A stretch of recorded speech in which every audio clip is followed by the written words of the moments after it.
Let's help language grow. Hi, my name is Jane Lindley, and I'm an assistive technology consultant with PRC-Saltillo. I support products here in Southern Arizona and New Mexico. There are lots of simple ways to model and teach language during daily routines and activities at home. I want to show you some ways to use the word put. One way might be during daily routines like getting dressed. For example, you might say something like, put on your shirt and put on your pants. But let's remember to make it fun too. So you might also say, is this where I put my sock? No, what if I put it here?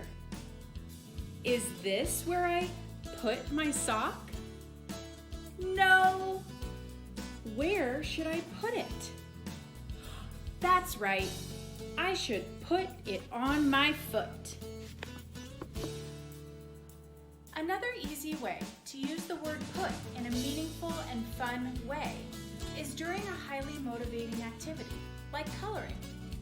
For example, you might say, what color marker should we put on our paper?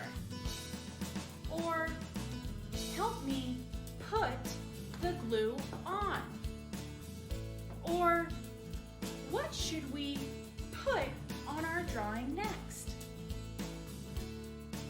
One more way to use the word put is after you're done with any activity. Usually, we need to clean up, right? So you might say something like, let's put these away. Or, help me put the Play-Doh in. Or, put your toys in your cubby. I hope you'll find some time to teach the word put this week.